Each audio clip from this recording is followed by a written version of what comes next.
Good morning, everybody. Thank you for joining. On behalf of all the panel members, welcome to this panel, Overview and Status Quo for Benchmark Reform in the Australian Context. We have a very interesting panel with members of very diverse backgrounds. I won't go through the individual bios, but we have Ross Allen from IHS Markets Information Technology. We have Greg Casper from Westpac Bank. We have David Love, representing the Australian Financial Markets Association. And we also have Alexander Bon from Murex Information Technology. Hopefully we'll have a good panel, and I'll address the first question to yourself, David. Libor discontinuance. We know it will disappear in early 2022. Are you able to sketch the features of the environment? What does this mean for Australia? What is being done about it within AFMA, and what have been some of the guidance and the broader framework within the Australian context? A lot of questions to cover in a very short time, Peter. Thank you very much, and nice to be here. Australia is very much on travelling on this journey as a follower of the major jurisdictions. It's really the change, the move away from the Libor rates has been driven particularly out of the United Kingdom through decisions made at an official level, as well as the United States, which is very keen to repatriate control of its own benchmarks to bring them under US jurisdiction. These jurisdictions in particular have driven then the decisions about the timing and the pace of these changes. Australia, as an open economy, has to react and follow these effects, and has to be able to prepare and be ready to deal with the really many matters which are not under our direct control. However, it has been clear for the last 3 years that these events were coming, and considerable preparations have been done leading up to the end of 2021, when they set is the putative date for the official sector no longer supporting submissions to Libor, which may bring it to an end. As a result, here in Australia, our position is somewhat different with regard to the so-called Libor rates. We have here the BBSW rate. It is a continuing rate, and the way it is spoken of in Australia is that we are a multi-rate jurisdiction, in that the official sector is continuing to provide support to the continuation of this rate into the future. However, this should not encourage complacency amongst people, and probably the biggest issue that we've had to face in Australia is a sense, particularly amongst users of the rates on the buy side, that this was fundamentally a problem for the banks and for those engaged in major transactions in the other jurisdictions. As we know, and we'll come to in discussion today, there'll be discussion around how the external environment is affecting Australia, how particularly with cross-currency swaps and other areas like that, we cannot isolate ourselves from these changes. There is also a feeling too that there are vulnerabilities. I won't overplay those with the BBSW. So nothing can be certain in this environment at all. That's what we've come to expect for many years. So here we have a situation where we've been well prepared with regard to our alternative reference rate, our risk-free rate, the couple of terms that you'll come to hear in this discussion. In Australia, it is the cash rate administered by the Reserve Bank of Australia, which is also known as the AONIA. These terms are one and the same thing, and that's a very important thing to bear in mind in the Australian context. I might note that Australia, the work here on the private sector has been led by the National Working Group, chaired by Peter Birkins here today, as well as which also has Greg Casper on that group. That is the Australian Transformation Working Group, and that is the equivalent nationally. I think at that moment I might just leave those contextual matters, and we'll come back to some of the more details later, Peter. Sure, that's very helpful. Thank you. Thank you, David. That's interesting, your comments around BBSW and the two-rate approach they have in Australia, and I think we're going to get back to that later on in the panel. Greg, you look after a big piece of work, the transition from Libor away to risk-free rate within Westpac. Can you talk us through some of the key challenges you're facing, particularly the ones that maybe you hadn't anticipated when you started on that program? Sure, thanks, Peter. We've been working on IBOR transition for quite a while now at Westpac, and I think one of the things that surprised us and continues to surprise us is really the breadth of scope of the project and how far these benchmarks actually go within the organisation. So we've had to find subject matter experts in a lot of different areas of the bank, including issuance teams, derivatives users, lenders, and across the board from front office, technology, finance, operations, legal, the list just goes on and on. So it really encompasses all areas of the bank, and you need to be prepared to engage all of those stakeholders when you're embarking on this project. Another significant challenge which we had was the fact that it was especially different for a lot of the project people involved was the goalposts aren't really fixed in this project. So there's a lot of uncertainty around what products we need to develop, what the timelines are going to be, when we need to have everything ready by, and those things are shifting around quite a lot. So setting up sort of plans and deliverables in that sort of environment is really challenging, and it's something that's new for a lot of the project people. And it's going to continue like that, I think, for quite some time, where we don't really have certainty over when some of the benchmarks are going to disappear. We don't really have certainty around things like pre-cessation, again, something we'll probably talk about a bit later. And where the market is going to gravitate towards in terms of conventions and the products that are going to be traded in a post-transition world. That's very interesting, Greg. You sketch an environment of lots of moving parts, lots of stakeholders, interdependencies, uncertain outcomes, uncertain timelines in some ways. Well, we do know Libor most likely will discontinue, but that's within that a lot of uncertainty complicating the task. Very interesting. Ross, if I can ask you a quick question on the ISDA fallbacks. They've been published recently. They were launched last Friday, as many of us on this call will be aware. Talk us through some of the implications of that and what some of the perhaps less obvious aspects of those fallbacks might be. Yeah, thanks, Peter. So as you state, the ISDA fallbacks were released last week. I think a very important step in the transition program. Probably important to note that obviously they impact derivatives, not the loans and bonds exposures. Just to clarify. But fundamentally, the fallbacks add language to derivative contracts that ensure that there is a rate available if the Libor rate isn't available at a future point in time.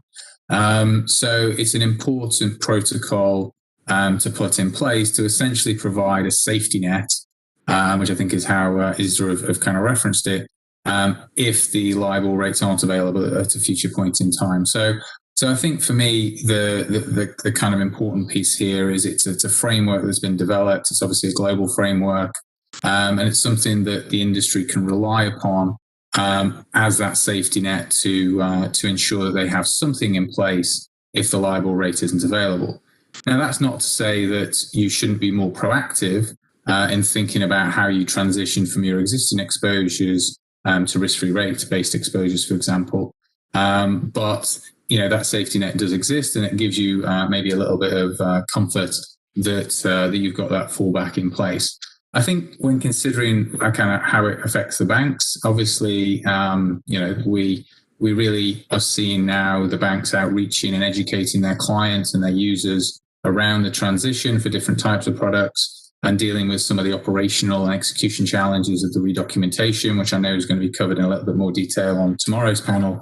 But certainly, one of the aspects that I think is an important area there is around conduct and how the banks really are kind of systemizing that outreach process to their clients and making that firstly an efficient process to handle this repapering, but also importantly to have an audit trail around that so you can gain comfort that you've got any potential conduct related matters well documented and well handled. Then on the flip side, on the buy side, these use of protocols are an effective tool for helping those buy side participants to have that safety net for their derivative exposures with different counterparts that they may have. But as I mentioned, this, isn't a tool that should be used as a transitional tool as such. Really, this is a safety net to have something in your contracts if the LIBOR rates aren't available. What it should allow you to do is have that safety net and then be proactive on the trades where you do have economic impact due to value transfer. So really focusing in on maybe the small handful of trades within your portfolio where there's a significant economic impact, and then you can look at bilateral negotiations to transition those trades that have an economic impact.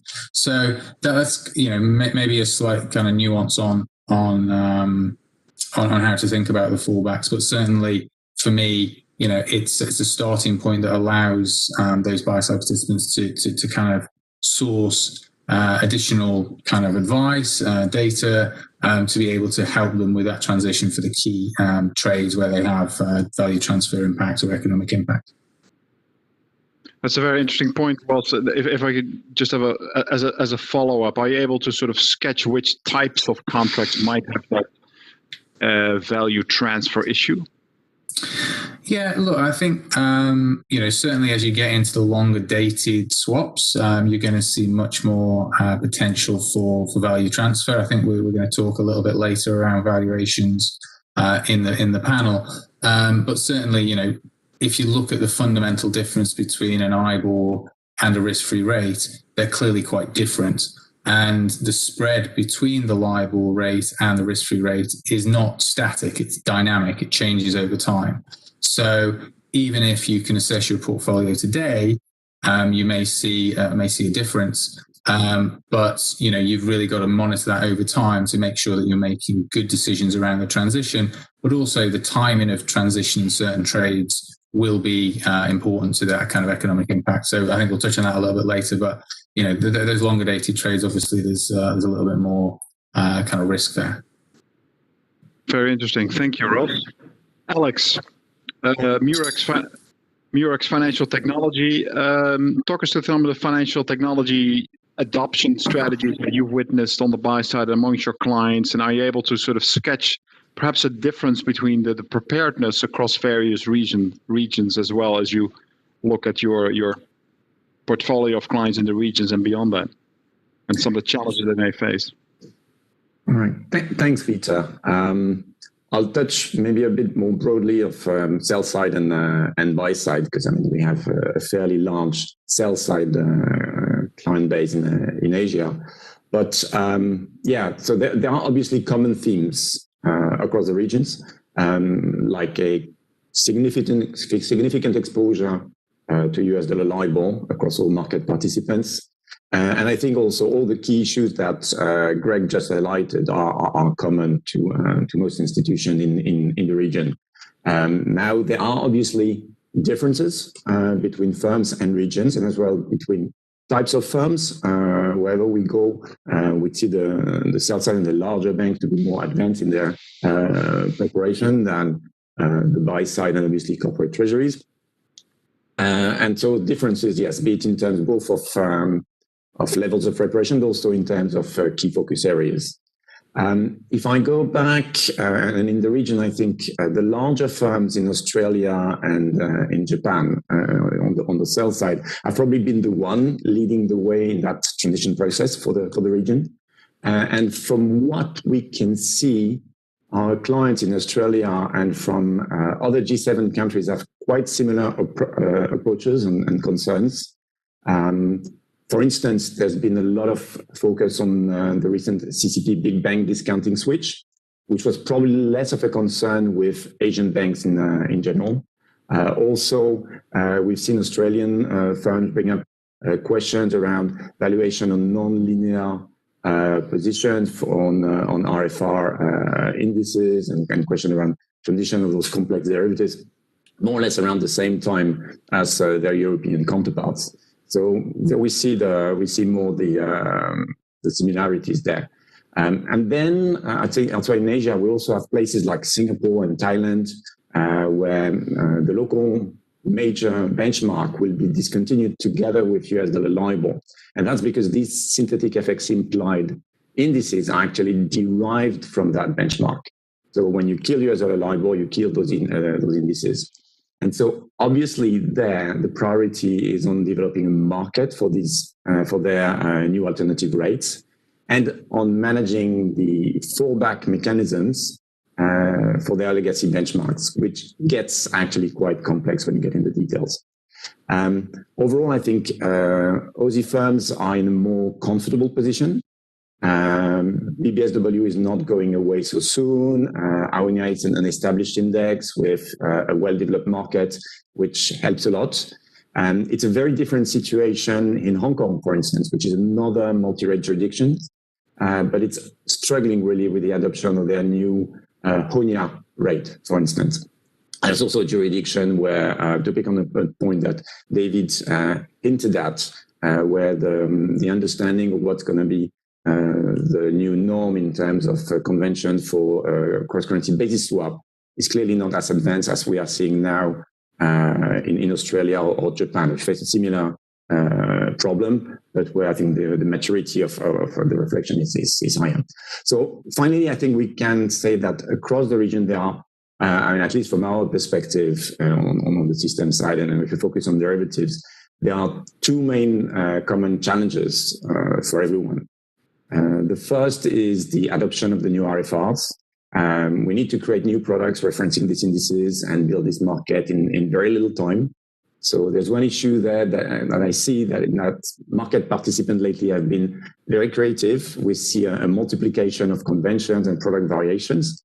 So to me, the lack of product alignment on the product terms there between cash and derivatives especially, but also within one asset class is a source of concern. And then we have the elephant in the room that Ross hinted at, which is how will we operationalize the transition of legacy LIBOR referencing contracts across all types of products and for all market participants, be it either through early transition arrangement or the adoption of fallback mechanism. And this, again, comes with issues across legal conduct, valuations, obviously, but also systems, operations, accounting, you name it. So I'm rambling, so I'll stop at that point. I'm sure we can come back to that point in the discussion. Well, there's just so much aspects to it, so much interdependencies, and not too much time. David, 14 months from now, we're going to be in January 1, 2022. The FCA will no longer require banks to put up with their LIBOR rates. And that's how we got into this journey of transition and redocumentation, all the challenges that it entails. Is there any likelihood or possibility or flexibility around that specific timeline from a public sector guidance standpoint? Are you able to comment on that? I think the message has been very clear that the authorities in the UK, the FCA in particular, have been, and the Bank of England have been holding the line on this. The question is, there was quite a lot of discussion at the time of March, April, when COVID came in and everything was thrown into disarray about the possibility of delays. The regulators were very clear in the UK that they wanted to keep the momentum up. They felt it was critical that the momentum kept up. There has been some leniency shown in more nearer term deadlines, but they are sticking to the view that the official support will be pulled from requiring banks basically to make submissions to LIBOR, on the basis that they have the view, and there's been a similar view expressed in the United States as well from the officialdom, that these are now very, very fragile rates. And they are just, even within themselves, the sustainability mechanisms are not there. So regardless of even what the authorities may believe with regard to what they can and can't do, they keep pointing out that the things could come to an end just by themselves. And this is why, for those who've been aware of documentation discussions, particularly by ISDA, why the question of pre-cessation was such a big matter in the marketplace. That's trying to deal with the issue of what happens if a rate just simply peters out, regardless of what the public sector says. So at the moment, I don't think there can be any sense of the regulators will let this run and they'll just extend it last minute. You can't expect that. You can't plan for that. some things may change, we don't know. But as I said, as far as planning is concerned, the momentum's up.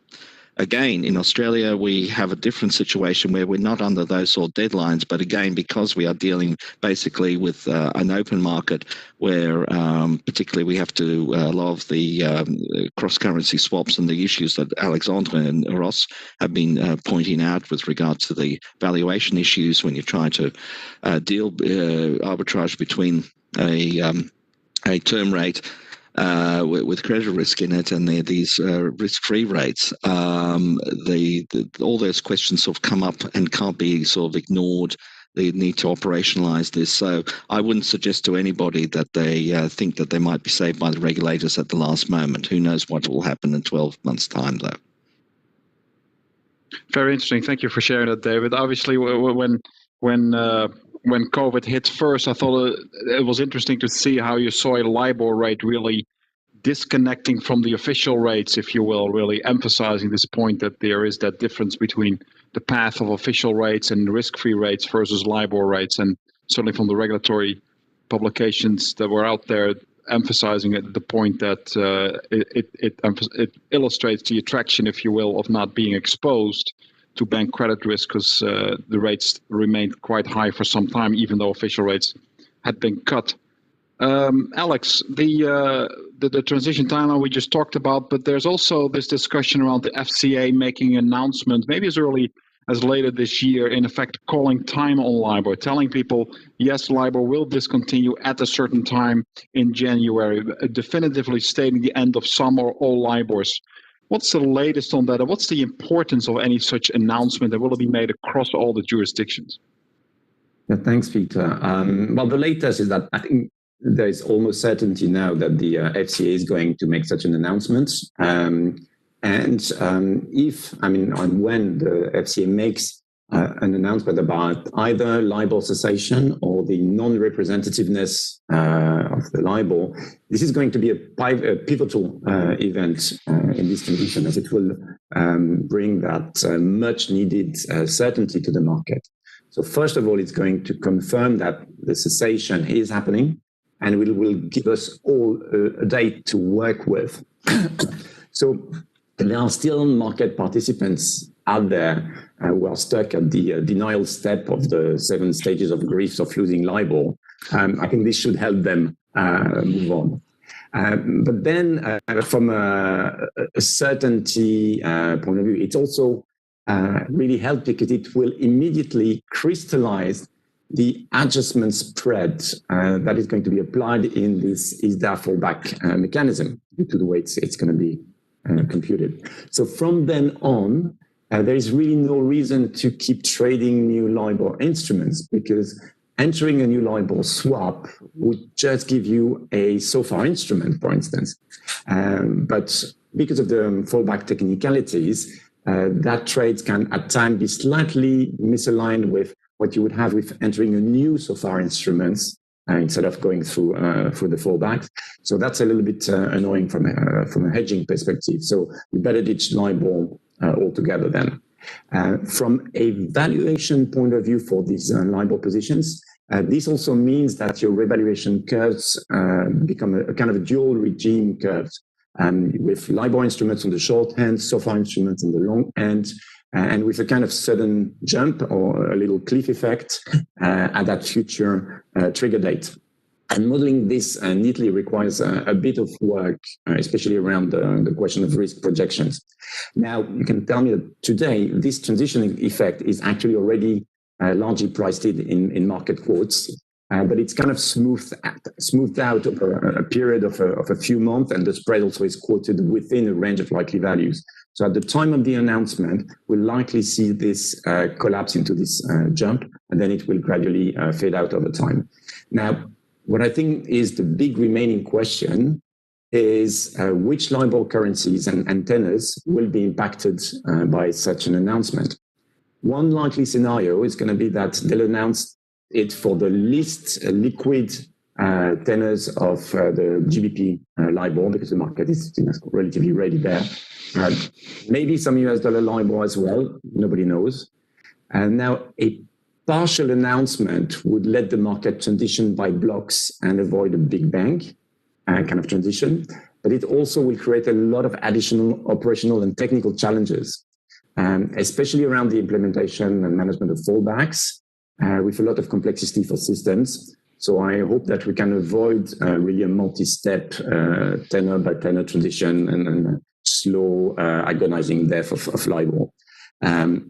You could have also a big bang by currency, which would also raise some questions, like how you manage your cross-currency basis swaps, for instance. But I think still it would be operationally much simpler in that case. That's very interesting. So it sounds like this that expected announcement, we don't know exactly when it's going to be announced, do we? Is it to be later this year, early next year? Is there a intended transition in connection with the operativeness of the Libor fallbacks, or is that unclear at the moment? Alex, are you able to? The latest declaration from FCA officials seems to really hint that this is due to happen this year.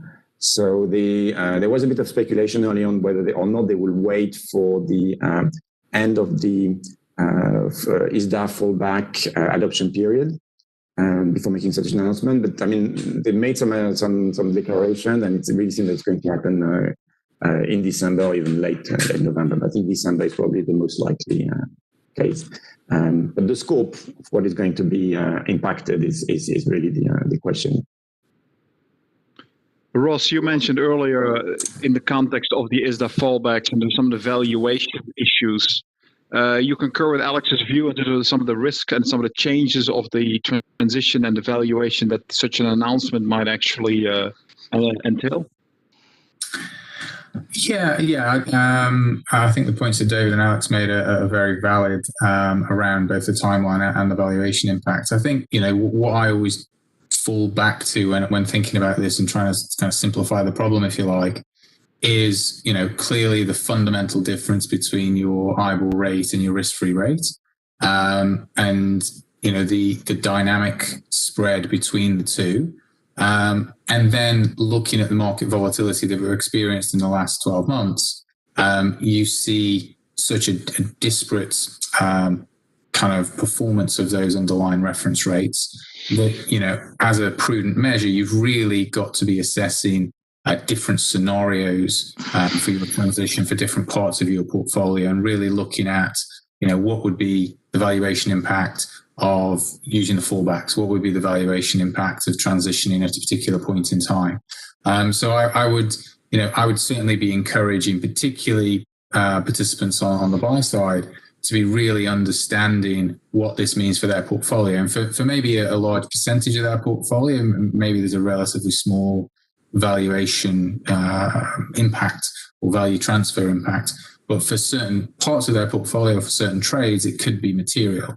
And being able to concentrate on those particular transactions and migrate by doing the scenario analysis would allow them to be in a position to focus with the counterparties on how is the best way to transition, what are my options, and involved in early negotiation, early discussion in a kind of proactive manner will allow you a lot more time to be able to work through those options rather than trying to all deal with it towards second half of next year when I guess every participant's going to be banging on the door of the banks trying to figure out how to migrate certain positions. So yeah, that would be my certainly I guess additional comment to what Alex has covered. Very interesting. Thank you, Ross. One other issue that comes up often as we discuss this in the market with broader market participants is a lack of clarity and a lack of if you will, the sameness around the conventions within markets across jurisdictions. Greg, as an issuer, how do you manage these different day counts, the different conventions, a different way of lookbacks, and how do you manage that? And how do you see that ultimately play out? And what are some of the key challenges that people on the buy side need to be aware of? So I think it not just as an issuer, but as a participant in various markets, I think it's been a challenge to have an inconsistency between different structures which people are using in the market, and it's leading to probably less take up of those products, of the new alternative reference rate referencing products in the market. So the approach that we've taken is we sort of have to be prepared for whichever of the structures ends up forming a consensus around, and really being able to issue in any of those structures. There's the COVID period has really restricted the amount of issuance going on in these new ARR products as people were focused on other things. So that's been another challenge, which has sort of delayed, I suppose, the forming of a consensus around structure. There has been some progress made in the UK where they, early on in the period, they seem to form a consensus around the structure with a 5-day look back. In the US market, there's been various different structures issued, and it does seem to slowly be coming towards a consensus, but there are things changing as we go on. So the new Fed index is another type of structure which is being used in documentation over there, and we just have to be prepared and have our systems ready to issue wherever the demand is in those products. For the investors, for their part, mostly they've been open to the different structures. So if we've wanted to do one or another, they've been open to either structure. But I think having a consensus of what that looks like will be a great benefit to the market in general in adopting alternative reference rate issuance products. Very interesting, Greg. Ross, Alex, if you think about these different conventions, any call-outs specifically around operational risk management that you want to share with the broader audience?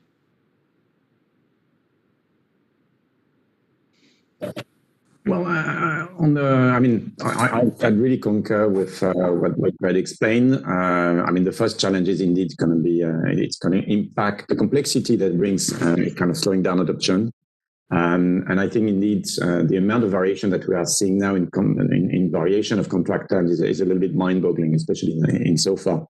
So in terms of operation question, obviously this creates some kind of non-fungible basis risks in your book, which makes hedging less efficient. But then you have to deal with cash flow and PV mismatches, possibly issues as well for hedge accounting. So that brings a lot of kind of remediation processes around that. And mostly it brings kind of frictional cost and loss of efficiency through operational complexity, because you just have to deal with too many things, and potentially even lead to some kind of fragmentation in the market. Now, on the system side, I'd say we are, for instance, at Murex, and I'm sure it's the case for most providers, we're really committed to supporting all these variations. But this is a serious investment for system providers, and most importantly for our users who need to implement and validate all those changes in very little time. And as things are still not clear on many conventions, and that's the additional challenge. You need to deal with all those changes and build on shaky foundation in very little time. So there is that challenge. And then you've got an additional complexity with the fact that you have, with the fallback mechanism, additional variations with in terms of the contract that will be created through those fallbacks, which not necessarily exactly aligned with a new fresh contract to create on the same index, for instance. Yeah, and not too much to add from my side, really. I think Alex has touched on a lot of the points. The want to have flexibility is clearly there. But obviously that comes with a cost, and getting the balance right between making sure that you're well prepared, that you've got flexibility to move to different transitional products is important. And obviously there'll be nuances. The way in which the sterling market is developed is much quicker than, say, the US dollar market. And therefore, you've got, a bit more of a convergence around conventions. I think the balance between the flexibility you want and the cost of implementing that flexibility is probably one of the key challenges that needs to be managed. And again, I'm going to keep mentioning this word, being proactive around this and building in that flexibility as much as you can, I think is the key aspect. Now, and in terms of conventions, I'm looking at a question from the audience. If you just look at the cross-currency basis swap market, what kind of conventions do we think that's going to land on in terms of us being BBSW or an Aonia-based offshore markets going risk-free rate in large part? How is that going to land, do we think? Can we predict how that's going to play out? There's been certainly quite a bit of discussion, within the sort of AFMA part of the world about the impacts there. And I think the view was that the ISDA protocol and the decisions made through ISDA with regard to selecting which alternative reference rates, basically, and then having a calculation methodology for the fallbacks would dictate the direction of the market and the way it would form. There has been a view expressed, certainly here locally, that people will shy away from having the two legs of a cross-currency swap based on fundamentally different rates. It's been alluded to earlier that you've got a risk-free rate on one side and then still a traditional BBSW rate on the other side. That would create complexity. Where you get the tipping point, when the market moves, is a hard question as well. I also just want to touch on the previous comments about the complexity in the market, and this is certainly something, again, that has been discussed quite at length amongst the financial markets sort of membership within AFMA. Part of the reason why there is you need to allow a certain amount of experimentation and exploration at these times, because we are in a transition period, is that from a conduct risk point of view, you've got to avoid unilateralism. You can't have, say, the banks and some major interests and a few big houses just sort of deciding what's good for the market and simply imposing that answer on the marketplace. You've got to have a dialogue, and building that dialogue has been a very difficult exercise because of the need and the time it's taken to get the level of engagement that we all need. But it's very important that particularly the clients here feel that their interests have been looked after, that the products are appropriate, and when they do move to a new reference rate and a new calculation methodology, which is actually the real issue here about sort of spread calculations, as Alex and Ross have sort of alluded to, where the real complexities lie. You've got to ensure that both parties, but particularly the client, feels that outcome is fair. So one-size-fits-all solutions, certainly at this time, have not been possible. So the part of the difficulty is we've got to allow this sort of period of evolution and consensus to build through evolution and experimentation. Hopefully we'll come out, but that has been always the history of the markets in the past. If you look at how all these things developed back in the 80s and all the rest of it, there was always experimentation at the onset. It's just that now we're working through a force-paced transition. Mm-hmm. Very interesting. So a lot of differences at the moment, but ultimately perhaps in the long run we'll see more conventions develop, if you will. I notice we're heading towards the end of this panel. We talked a lot of different issues, timing, the complexity. I think we understand. Certainly we've illustrated the challenges that this entails, the importance of thinking about this holistically as an organization, of getting ahead of the challenge in front of us. If there's one sort of parting advice, and I'll open it up to each one of you, what will be sort of the key issue to take away from this meeting and as you transition to those risk-free rates? I'll start with you, Greg. I think I've got the obvious one. It's just to be prepared. I think this is it's a big project. It goes throughout the organisation, whether you're buy side or sell side, and there's a lot of people you need to engage, and you don't have a great deal of time. There's things happening right now in terms of the ISDA protocol. There've could be pre-cessation announcement happening soon, and there's only 14 months till we're pretty clear that Libor is going to be going away. So make sure that you've got your project started and you're making progress towards the end state. Great. Ross, how would you summarize the key challenge? Yeah, look, clearly we're now kind of into execution mode, and both on the bank side, I think they need to be engaging when outreaching to their clients and managing that process, as I mentioned, in a kind of auditable way to be cautious around the conduct side. On the client side, look, you should be expecting and wanting a lot of information from your banks. Your bank counterparties, but you should also be proactive in kind of seeking out independent advice and data and services to be able to assess the impact to your specific portfolio and manage that appropriately. So those are the quick 2 points I would make.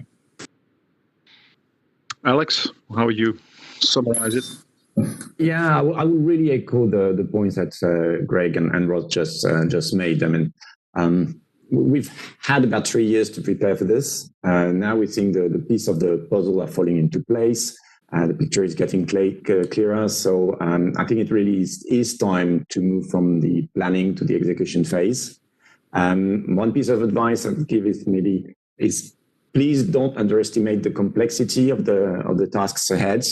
And also be careful not to address transition issues on a piecemeal tactical basis. So yes, you need now to focus on the fallback question, but then start working as soon as possible on your active transition as well, and don't miss the forest for the tree. I think what we are facing is really a deep, fundamental market transformation, and not just a one-time technical event. It's complex. We're learning a lot, and I think to finish maybe on the lighter note, I mean, the silver lining for me is that we are learning a lot for that process. So I'm sure we'll do much better when we'll discontinue so far and Aonia in about 30 years from now. Very good, Alex. Thank you for that. David, any parting words? Well, for anyone listening to this who is affected by what we've been talking about, and you've been ignoring the issue, hoping someone would give you a solution, hand you it on a platter, you better get thinking and take this really seriously. Basically, no one should be ignoring this. Everyone's got to take it seriously and look after their own interest. Think about your own interest and think about what you need to do. As you've heard, there's a lot to do. So don't ignore this issue as somebody else's problem. Thank you, David. That's very helpful. Obviously, a lot of work for everyone ahead of us. Thankfully, we're all in this together, and we hope to speak to you soon again on this issue. Good luck, and thank you for joining us, and thank you to the panel members.